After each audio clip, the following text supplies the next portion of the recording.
So we were dealing with the 23rd and 24th verses of the 17th chapter of the Bhagavad Gita.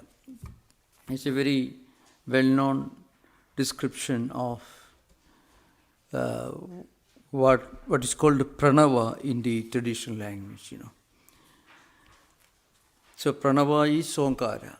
So there are a few things to be made clear. Normally, those who are not familiar with the traditional teachings may mistake that symbol as pranava or Onkara.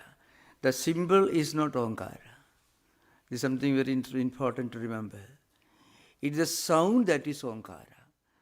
Onkara means the sound called Om. That's what it means. So it is not that curved symbol that is used to indicate his pranava in Devanagari. That is not Onkara. Onkara is the combination of the three sounds A, U and Ma. I already explained the 19 meanings of the root dhatu, that is Ad Vapto and our Rakshane. These two Sanskrit roots which constitute this sound Om. I already explained the 19 meanings of this Onkara. So I mentioned earlier, this Onkara is a combination of three sounds, A, U and Ma. A represents all our experiences in the waking state, U, all our experiences in the dream state, and Ma, or actually it's a not Ma, but because Ma means plus A is Ma. So plus I is Ka. So it is not Ma, but so. But it then, for clarity of pronunciation in the normal language, we have to use the word Makara. So it is Akara, Ukara, Makara. That's the term used in the Mandukya Upanishad. So they constitute Onkara, which also represents the three Vedas. So that's because the entire Vedic literature can be condensed into this sound symbol Om. It represents the highest spiritual awareness, the highest wisdom, the highest existence, the highest consciousness, and highest blissfulness, knowledge, that is awareness, existence, absolute reality, and also the bliss that we feel when we experience the highest spiritual reality. So now, the important thing to remember is the symbol, the curved symbol that you see in yoga studios. In many yoga studios, you find a curved symbol. That is only Sanskrit presentation of Onkara. Onkara can be presented in any language. In German or French or Russian or even Zulu or any of the languages can be used to present Om in the letter. So what is actually Onkara? The sound is Onkara and not the letter. So a letter is only an approximation of the sound. The letter is not the essence of it. The sound produced by the letter is the essence of it. So Onkara is normally pronounced as a long elongated vowel. Om, that is pronounced. That is called Pluta. It means double lengthened vowel. That is Pluta. So this is an important point. You can find in yoga studio, they meditate on that curved symbol. And they think that is Onkara. It is just like meditating on something visible. Onkara is the invisible, the spiritual reality. So that should be understood very clearly. Now coming back to the subject. Om Tatsat Idi Nirdeshaha Brahmanas Trividasmataha Brahmanas Tena Vedascha Yajnascha Vihidaha Pura.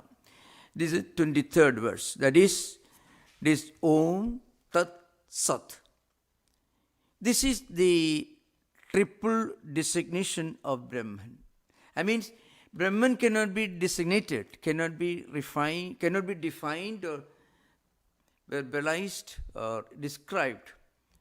But you need a vocal, a verbal correspondent, some verbal counterpart to indicate something that goes beyond words. So, Omkara is the essence of it. That's all. And there is another important reason why Omkara becomes the essence of the sum total of the reality. So, the three sounds that constitute Om are A, U and Ma. A is pronounced with open, it's an open vowel. You have to keep your mouth open to pronounce A. U is pronounced with half closed or half open mouth. And Ma is pronounced with mouth totally closed. Brahma. So, and you cannot pronounce anything in this world, any word in any language, which doesn't belong to these three categories. Either open, half open, that means half closed, both are the same, and fully closed. So take any language, and the essence of all the verbal symbols corresponds to the essence of reality. After all, everything in this world has a word counterpart. Suppose you even things that you don't know the meaning of, the word of. For example, you see an animal in the zoo. You don't know what kind of animal it is. But later, after some time, next day, when you remember seeing that animal in the zoo, you may not be able to give a name to it. But you give a name. What's the name? An animal that I saw, the name of which I don't know. Something that you saw, which you did not know what it was. That's a name. Because our thoughts need a language, it's a language of thought. We cannot think without a language. That's an important thing. So, in other words, Om is the essence of everything. Now, Om Tat Sat. So, Tat is the first one. Next one is Tat. Tat actually stands for the totality of existence. That's what Tat actually means, the totality of existence. Everything that you can think of. Tat is also an indication of Brahman, actually it's called. So, in Tattwamasi Mahavakya, Tat is Atma or Brahman, Paramatman or Brahman. Tvam is the Jivatma, and Asi indicates the unity or oneness. So, the spiritual truth that you are searching is non-distinct and non-different from yourself. That is the essence of Tattwamasi Mahavakya in this Chandogya Upanishad, the 6th chapter. From 8 to 16th sections, with khandas, there is a contemplation and discussion of Tattwamasi. First, the Upadesha, the instruction, and then 8 times repetition. It's called Abhyasa. So, what is the Tat? Tat is Brahman, absolute reality. And what is Sat? So, Sat is explained here, you can find in the next verse. Sadbhave sadhubhave cha sadityedat prayuchyade prashaste karmani tatha satshabda partha uchyade. So, the word Sat is used in the sense of absolute reality, goodness and auspiciousness, steadiness in yajna, austerity, charity, gift, everything is the essence of Sat. Now, why this Om Tat Sat is important? So, I explained in the last class. If you utter the word Om Tat Sat, and with that if you do anything, that action becomes auspicious and spiritually it becomes meritorious. And this is also indicated in the Bhagavad Gita elsewhere. Brahmarpanam Brahmagavir Brahmakno Brahmanahudam Brahmaiva Tena Gandavyam Brahma Karma Samadhin. It's called Brahma Yajna Mantra. It comes in the same text. Brahmarpanam Brahmagavir Brahmakno Brahmanahudam. Where the one who is eating food is Brahman, the food that is eaten is Brahman, the act of eating food is Brahman, and where it reaches is Brahman. In other words, you are bringing spirituality. You are bringing the ideal of spiritual oneness, spiritual unity of existence. That idea is brought into every word, deed and thought, and also into every aspect of life, including eating food. That means spirituality cannot be removed, cannot be detached from whatever we do. If you go to factory for some work, if you go to your office, if you go to farm, so farmer, you're working in the field, a teacher teaching in the university, a doctor doing work in the hospital. In all these places, you can be spiritual. So there is no word that you speak which cannot be spiritual.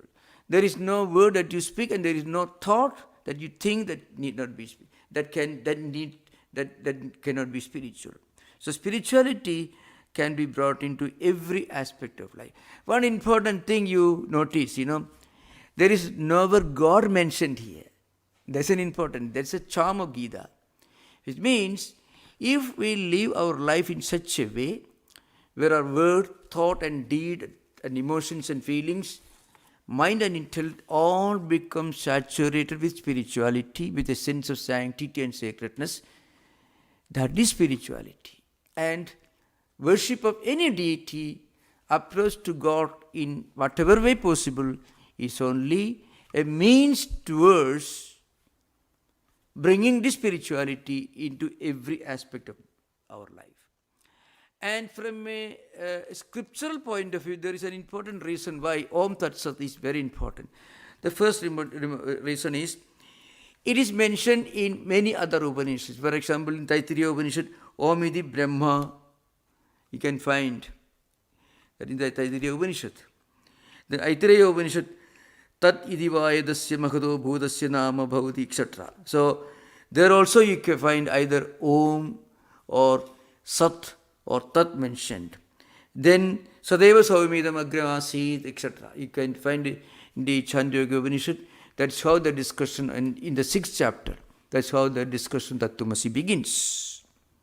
Secondly, the word Om is used to purify all our deeds, all our actions, especially in rituals. So you find every mantra is preceded by Om. That's an important thing. A mantra becomes sacred when it gets associated with Om.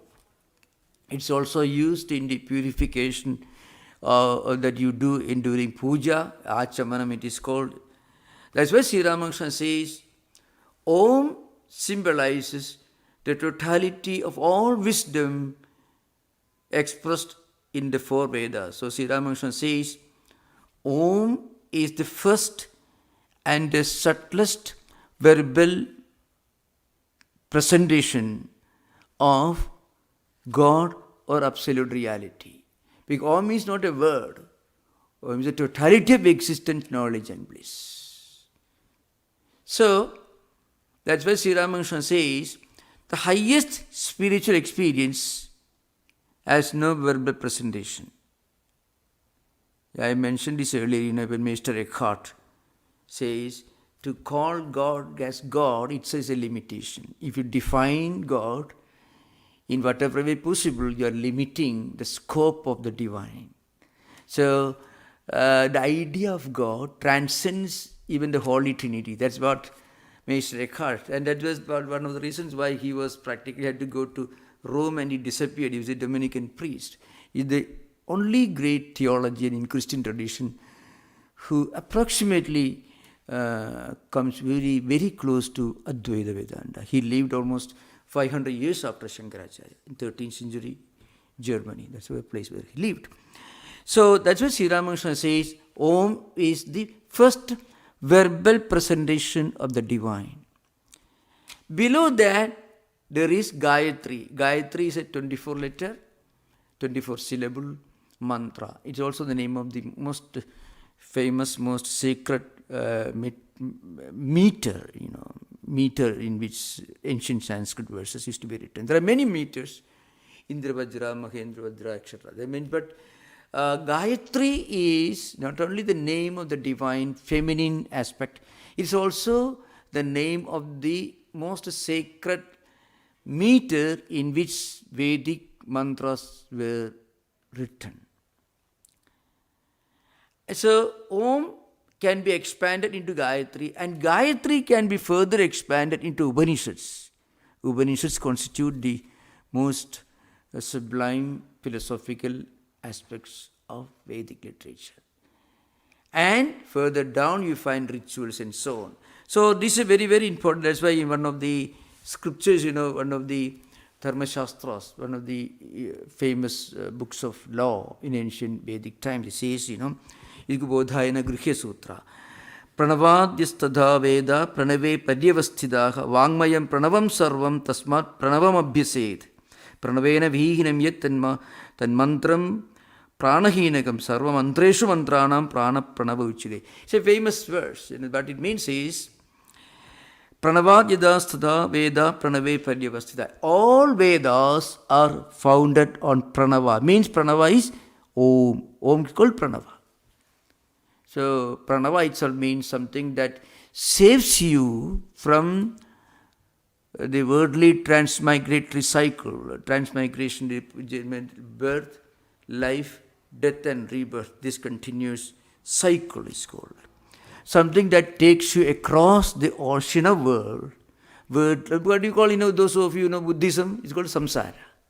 What is samsara? Being born, living, enjoying and suffering, dying, again reborn, and then enjoying and suffering, again dying, again reborn. This transmigratory cycle is called samsara in Buddhism and also in Hinduism, of course in Vedanta. Now, Pranava is something that takes you away from it, or it takes you away from this transmigratory cycle. And then, Vangmayam Pranavam Sarvam. So, Pranava or Onkara is the essence and totality of all verbal presentations. And any mantra without Pranava or its substitute will become meaningless. So that's why Tasya Vachaka Pranava, Patanjali says, the absolute reality cannot have a name, it's beyond name. But suppose you want to express that absolute reality using a verbal symbol, Om is a verbal symbol. You use any other term, any name you give to God, you are actually bringing Him down to your level. It's called anthropomorphism in comparative religion. Give a God a name. This is the name of that God. Moment He is no more God. He is an object in the empirical world. Because you give a name because there are different forms. Suppose for the same gold you make so many ornaments. You give different names, ring, necklace, or whatever it is. Because there are different forms, so you need different names. So from the same clay we make different pots and pans and jars, but you give different names. But the same clay, but you give different names because there are different forms. So you give a name because it has a form. If it has a form and name, nothing wrong in it, but you should not consider it as the ultimate in religion and spirituality. That's a problem. In fact, that's why modern philosophers have concluded that anthropomorphism, or bringing God down to the level of a person with a name and form and characteristics and historicity and the socio-anthropological background, that's a limitation. That's also the seed of fanaticism. Here what Gita tells you is, the moment you speak a word, you may be giving a charity. Yajna, dana, tapa, karma. Yajnam, dana, and tapa. We discussed this earlier. Any kind of ritual you perform, puja or confession or prayer in a church or a Buddhist place, whatever it is. Any kind of gift that you give, that's called dhanam. Any kind of charity. Any action if you do, with the full conviction that this act of doing a bit of charity is a spiritual act. It is a kind of worship. Cooking food can be an act of worship. Teaching in a university can be an act of worship. Driving can be an act of worship. So, the concept of divinity or spirituality can be brought down to the empirical level, to every aspect of our life, every thought and every word. That's why Lord Krishna says, Om Tatsa Iti Nirdeshaka Brahmanas Trividasmadaha. Here one thing you have to understand. Om is used only in Hindu, Vedantic and Buddhist tradition and Jaina traditions. These are the, and of course Sikhism. So in Sikhism, in Buddhism, Hinduism, in Jaina traditions. These are the 4 or 5 traditions in which Om is used. The same, you can have another word, another name symbol in another language, in another tradition. But this should be the concept. Then that word symbol also becomes a spiritual symbol. So the purity and sanctity comes from the human heart of the person who utters it with a sense of sanctity and sacredness. So that's an important thing to remember. But this has been used in the ancient Vedic literature. You find in Buddhism, or even in the Hinayana Buddhism is in Pali canonical literature, which doesn't use Sanskrit. It's a Pali language, an approximate form of, a kind of corrupted form of Sanskrit. That's a language that they used when they wrote down Buddha's Tripitakas, the canonical traditions, the Hinayana Buddhism that is found in Sri Lanka, Burma, Thailand, Cambodia and other places. In contrast to Mahayana Buddhism that you find in China and Japan, all these countries. So there also they have the presentation of Om. So that's why Lord Krishna says, Om Tatsa Iti Nirdeshaka Brahmanas Trividasmadaha Brahmanas Tena Vedascha Yajnacha Vihita Puraha. In ancient times, wise men, spiritual seekers, use this sacred word symbol whenever they performed a ritual, whenever they did charity, and whenever they meditated. So, yajna, dana, tapa. Rituals, charity, an act of charity, and also austerity. This is an important thing to remember. Next is 24th verse. Tasmat omittidahritya yajna dana tapakriyaha pravartante vidhanoktaha sadatam brahmavadinaha. Therefore, one should practice this discipline, that is uttering Om. And along with this Om, you practice any ritual, do any act of charity, then it purifies whatever we are doing. So this is an important thing to remember. That's why I know it's difficult to put this across to a non-Hindu, non-Vedantic, non-Indian tradition. Its equivalence can be found in many other traditions also. When you could say the word of grace, you think that by doing that you are sanctifying your food that you are eating. You are sanctifying the act of eating the food with a prayer. That's all. That is also an idea of the concept of sanctifying, of bringing spirituality into the apparently mundane empirical act of eating food. So what you are eating is divine, the act of eating is divine, and the purpose of eating is divine. So also, of course, this is not about eating alone. Don't think that is something about eating. It is only an example. Every act can be done as a prayer to the Lord, as a worship. Every word can be spoken as a prayer. And every thought can be a meditation. That's one of the One of the ancient mantras used in the rituals involving entering a monastic order in ancient times, the meaning of the mantra is something like this. You should live your life in such a way, it's an oath that you have to take, that you should live your life in such a way that every word becomes a sacred mantra, every thought becomes a meditation, every movement becomes a circumambulation, means going around a temple, means, and whole life a pilgrimage. This is the essence of that particular mantra. So that's an important thing. Now we are coming to the 25th verse, which also in a way is a continuation of this. The sloka is this: Tad idi anabhisantaya phalam yajñatapakriyaha dana kriyasa vividhaha kriyande moksha kamkshibihi. So this meanings. So one should utter this tat. That means it's part of Om Tat Sat. And what is tat? Tat, if you do anything involving a mantra which includes tat, what it means is, it indicates that you are doing your duty, you're performing your responsibility without expecting result. That's why anabhisantaya. That means without expecting any return, any fruits of labor, or without having any selfish desire. So any unselfish act done with the idea that the divine reality is present everywhere and in everything. That's the indication of tat.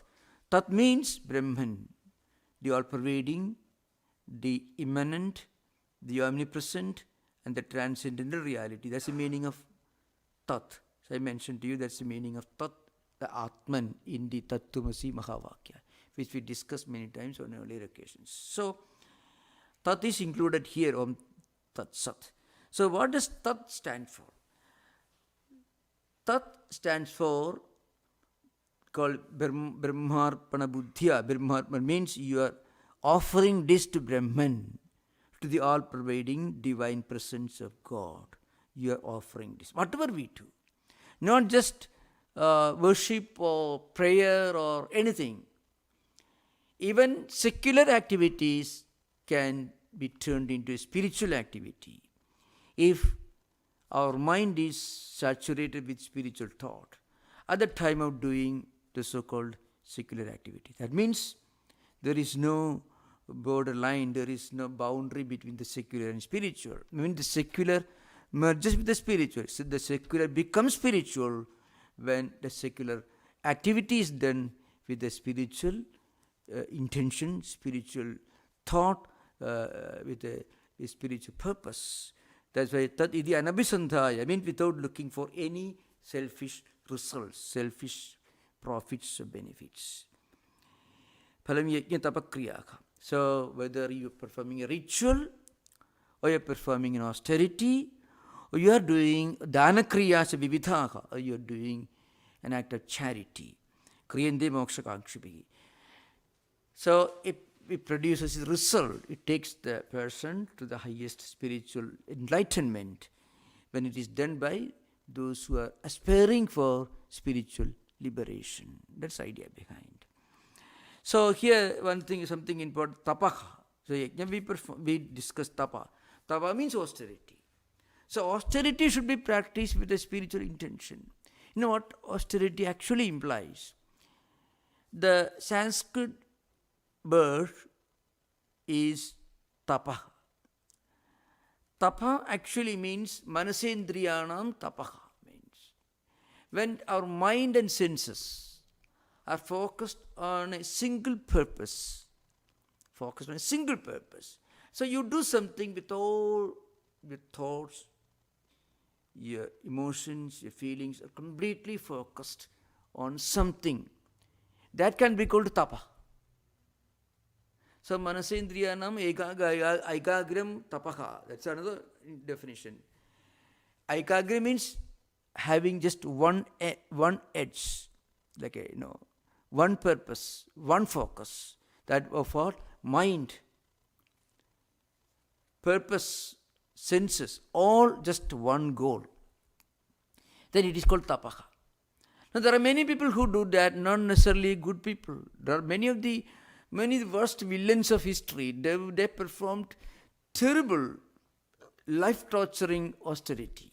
You find in the Hindu Puranas, you can find such people everywhere. If in all traditions you find. So demons did a lot of austerity. I give the example of Bhasmasura. The great villain Ramayana was not a small fry. He was a powerful man with a lot of concentration of power. And some of the worst villains of history, they were not lazy. They had strong determination. They were ready to sacrifice everything to achieve their goal. They are not very desirable kind of humanity. Many of them did a lot of harm to humanity and human civilization. And many names you can find with Genghis Khan or Hitler or anyone. Anyway, everywhere you find such people. Very powerful, very strong determination, very intelligent, well learned, very knowledgeable, very efficient, but absolute rascals. They did so much harm to humanity. That's also a kind of tapaha. If you go by the etymological meaning of the word tapa, they also did a lot of tapa. That's also one thing. So, what it means is, when these activities, yajna, dana, tapaha, austerities, strong determination, efficient work, all these are combined with a sattvic attitude, then it produces desirable results. That's why sattva-guna, rajoguna and tamoguna, the highest, most sublime, most spiritual is sattva-guna. We already explained in previous lessons, previous classes. The next, rajoguna, and the last is tamoguna. We already explained this very elaborately in the previous sessions. To get a single idea of what it means is, suppose you are doing things with great shraddha, with concentration, with a sense of sanctity and sacredness, without expecting result, without having any hatred for anyone, with a noble intention, then it is sattvika. Peace, calmness, quietude, serenity, humility, all this. You may be the richest person in the world, but you are also very, very humble, not showing off. You may be the most powerful man in the world, but also you are a man of great self-restraint. So you can find people with great sattvic qualities, moderation, politeness, serenity. This is sattva-guna. Rajoguna, a lot of demonstration, showmanship. They have some purpose in mind, and for achieving that goal, they will do anything. But they are not necessarily evil, but they have a very selfish intention. They may be doing for their own profit, their own reputation. They are not the worst. The worst are the next category, tamasika. They will do everything only to harm others, and they will inflict injury on themselves. That is tamasika. 3 dimensions. Of course, we explained this earlier. So, yajna, dana, tapakriya, and dana. So, all these should be done in a sattvic manner. That is, phalam anabhisandhaya, without expecting any selfish result. Without expecting any selfish returns. One should practice all this, whether religious rituals, or everyday duties, or even giving charity, or working hard for a single goal with a strong purpose. But the purpose should be noble, for the good of others and for the good of everyone. Because many people work very hard, not for the good of humanity, for doing. And they are very efficient, very knowledgeable. So, all these qualities become effective and they become desirable qualities only when done in a sattvic manner, which means without any selfish motive, without any evil intention, but for the good of everyone, including the person who is doing it. Then only it becomes sattvic. That's why, now how do we do this? When you think of the divine that is omnipresent, present everywhere, present in everything, that is immanent, transcendental. And that immanent, transcendental, all-pervading reality, Atman or Brahman, is indicated by the word Tat. So that's the idea behind. So Sat, then next one is Sat. Next one is there. That is 26th. Sadbhave sadhubhave cha sadit yedat prayujyade prashaste karmani tatha sat shabda partha uchyade. Now this is a discussion of Sat. So we finished Om, Tat we finished, now Sat, the third part. Sat here is used in the sense of, let's say, the absolute reality. What is absolute reality? The reality, the true, that is all-pervading, that is eternal, that is immortal, that transcends time, that's good for humanity, that is beneficial for the sustenance of humanity, by practicing which we also become spiritually enlightened. The absolute reality is indicated by the word Sat. It also indicates Sadbhava, means the essential fundamental goodness, nobility of everything. So Sat implies the absolute reality, and Sat also implies the essential goodness and nobility. And then again, another very important thing is mentioned here. Prashaste karmani tatha sat shabda partha uchyade. It also is used in the sense of an auspicious act. So the word used is prashasta karma. Prashasta actually means, prashasta karma, prakashena shastam karma, it means prakashena shastam karma, inspired, taught from within. So that's an important thing. That's the meaning of prashasta karma. When we do certain things, sometimes we feel a great inner joy, a sense of inner contentment, inner fulfillment. Oh, I did the right thing. It may be our own private feeling which nobody can understand. But when we do that, we feel, oh, I did something that I ought to have done, that I should have done. I gave the example many times, the example of the great super rich captains of industry, after making a lot of money, not always through proper means, sometimes by improper means, at some point they feel a kind of inner inspiration to start a foundation for helping people suffering from epidemics or problems in third world countries, to spread literacy in some backward continents. You start a program for conservation, the forests,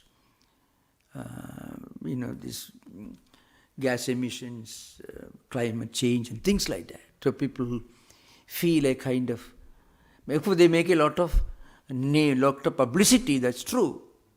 Some very shrewd, clever ones will use even these acts of charity for making more profit. But they are certainly better than those who do nothing for the good of humanity. Now, why do they feel this urge to do something good for humanity? That's because in all of us there is this presence of divine. But it's not manifesting because our mind is not ready, our emotions are not fully cooperating, our samskaras and tendencies and vrittis are not fully willing to cooperate. So we may have all these, but after all, the divine God is present in the hearts of everyone.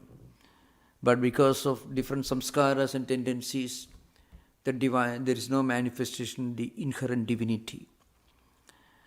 So But then, at some point, some people feel this kind of inner call or this inspiration, this they call it insight, kind of intuitive feeling that they have to do something other than business for making profits. They should do something for the good of humanity. So that kind of karma is called prashasta karma. So prakarshena shastam karma means inspired by the immanent, the Atman, which is indweller in all of us. So, Lord Krishna says, the prashasta karma is very important. So, this sat, means the word that indicates auspiciousness, goodness, all these are implied by the word sat, that is used by people when they do some noble activity with a sense of sanctity and sacredness. Now remember, this is the old Hindu traditional practice which was prevalent during Vedic time, let us say about 4000 BC, 5000 BC. But this kind of prayerful attitude can be found in many traditions, even in traditions in Western countries before the Christian era. That is the idea that whatever I do should be for the good of humanity, for the good of everyone. So that's one way of bringing spirituality into our every aspect of life. That's including not just spiritual life, but secular life. Otherwise, we may praise God somewhere and do a lot of apparent rituals, and at the same time, in our thought, word and deed, there will be no spirituality. That's a problem of anthropomorphism, because without bringing spirituality into our own daily act, word, thought and deed, there's no point of worshipping a creator God, thinking that he'll be happy if I worship him, and he'll be terribly unhappy if I worship another God or if I stop worshipping him. But here there is no special God mentioned. The focus is to bring spirituality into our every aspect of life. That's why Sri Ram, Swami Vivekananda, the famous statement that I frequently quote again and again, that is, we should live our life in such a way that God accepts us, even if we don't accept God. That's an idea behind. So we have finished 26th verse now, and we will do one more. So the next 27th is Yajñe tapasi dāne cha sthiti sat iti uchyate karma chaiva tadarthiyam saditeva abhidhiyate. So, when we think of the absolute eternal reality or the divine, then what happens is we bringing an element of steadiness, because one aspect of the absolute reality is that is immortal and permanent, eternal, unchanging. So when we do any ritual or any activity with this divine thought, that brings in an element of steadiness. And also, if we do any tapa, any austerity with this divine intention, then also what happens? It becomes a blessing for humanity. So, yajñe tapasi dāne cha sthitihi. This sthiti means steadiness. Steadiness or immortality, we'll say eternal, the unchanging aspect, so to speak. This unchanging aspect comes when we think of the divine, which is a sense of eternal or immortal reality, in every part of our life, tapa and dana. Now, one important thing, tapa is emphasized here in the commentary, Shankaracharya's commentary. The reason is, I mentioned earlier, we may work very hard with the great concentration, with great focus, with great efficiency, great enthusiasm. but frequently and maybe with good intention. But the result need not always be according to our intentions. The result sometimes can be even problematic. That means we are focusing only on the goal, but we are not focusing on the means. So, tapa becomes meaningful. Or rather, our efforts become a tapa, means a spiritual austerity, only when the means and goal are on the same wavelength, the same frequency. When there is a conflict between means and goals, we may achieve our goal, but we may not be able to make use of, maybe not able to enjoy that result. That's because something has happened while we are striving to achieve that goal. The means were not always appropriate. So apparently, the goal is reached. You are a person who wants to be very rich. So you work very hard. Have plenty of money, billions of dollars. But mind is disturbed.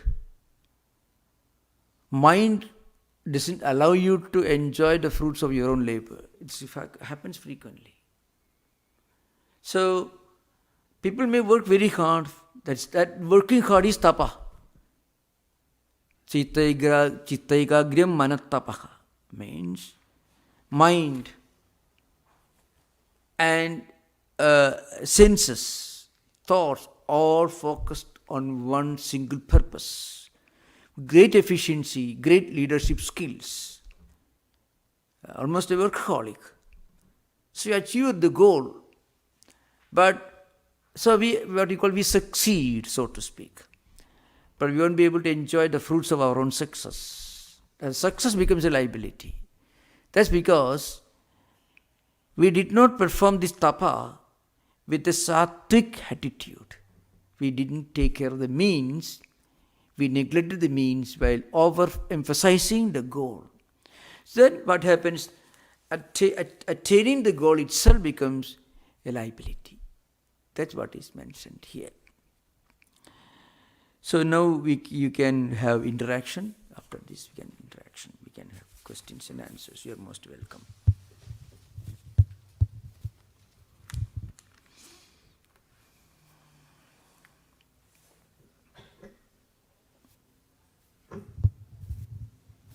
Thank you very much, Swami. Yeah. My question is about this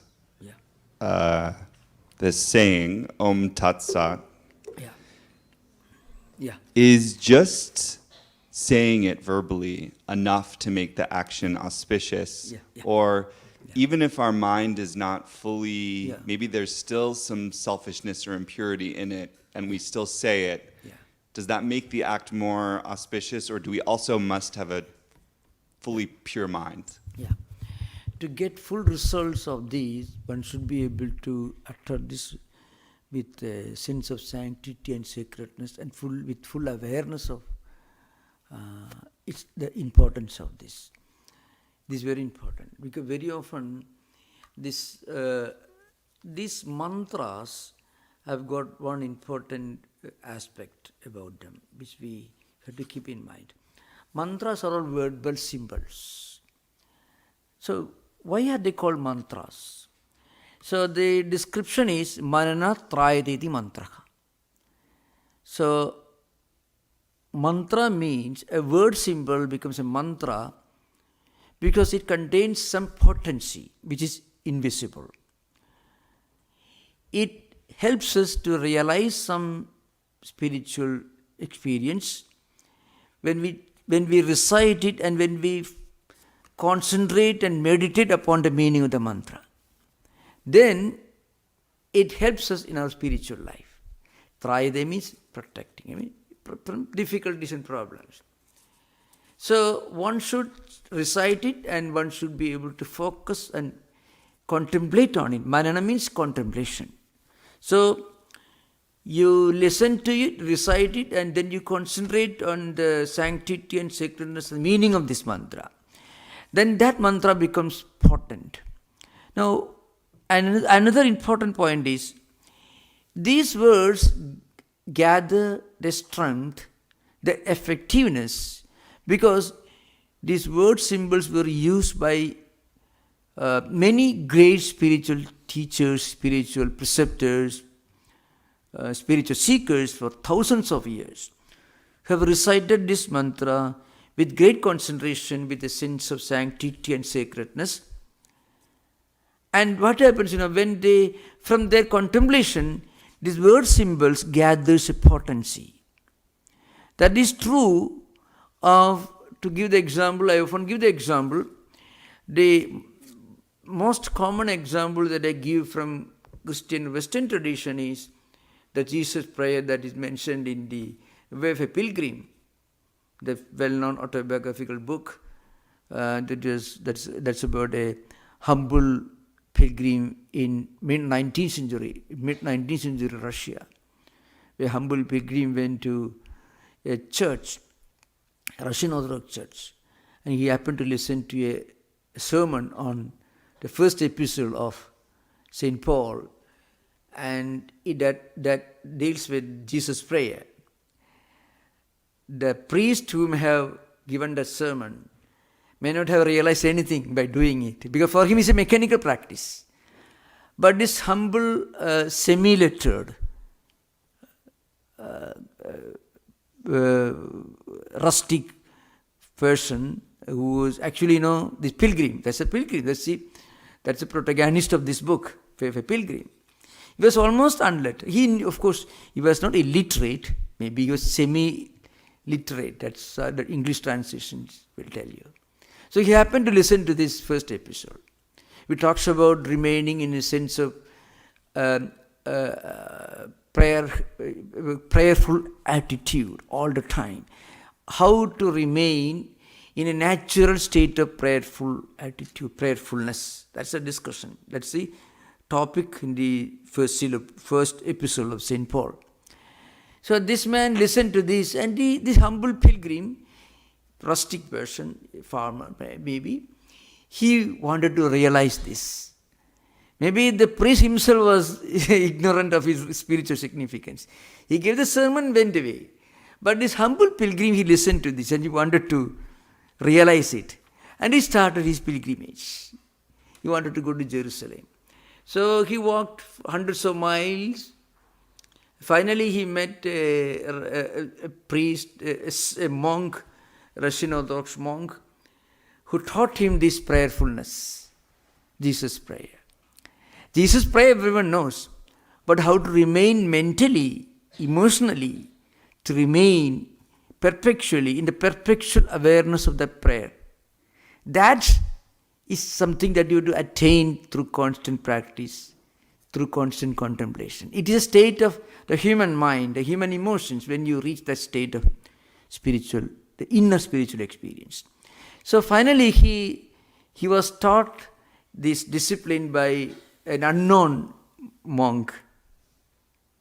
Now you can imagine, the prayer was well known to everyone. Even if you read the Bible, you can get it. Everyone who reads the Bible doesn't become an enlightened person like the pilgrim in that book, remember.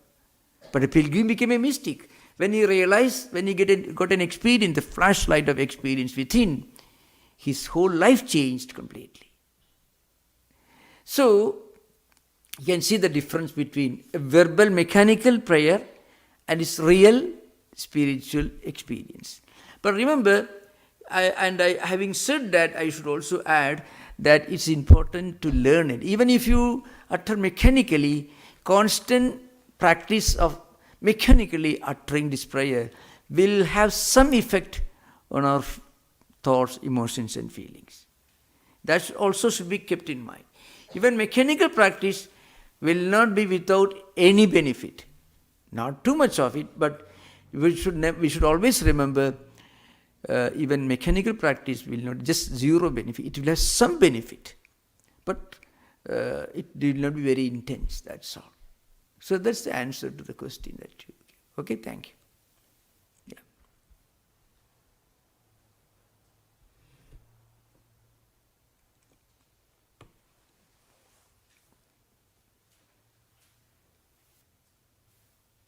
I shall add a few more points. Before that you can be ready with the question. The Sanskrit mantras that you find in Buddhism, which is very common here, that in Mahayana Buddhism and also in Hinayana Buddhism, sometimes in Pali, they're also important because they're being used not only Hindu religion, but even in Buddhism also. These mantras are being used by Buddhist monks, Buddhist laity also, not monks only, but even householders. For centuries, they used to recite with great devotion. So from that devotion, the words that they utter as mantras become spiritually potent. That's the source of spiritual potency. Otherwise, the same English alphabet can be used to type the name God and also some other words. So the letter has to be dead letters. But the letters come together and it makes a meaning in your heart, in your mind, and you associate that meaning with some sanctity and sacredness. And with that sanctity and sacredness, when you utter for a long time, then that word symbol gathers a lot of spiritual potency. That's the meaning of the statement, Mananat Trayate iti mantraka. Means, through contemplation, the mantras become your savior in life. That's the meaning. That's true of any hymns, liturgy, or any great spiritual statement, prayers in any tradition. Okay, thank you.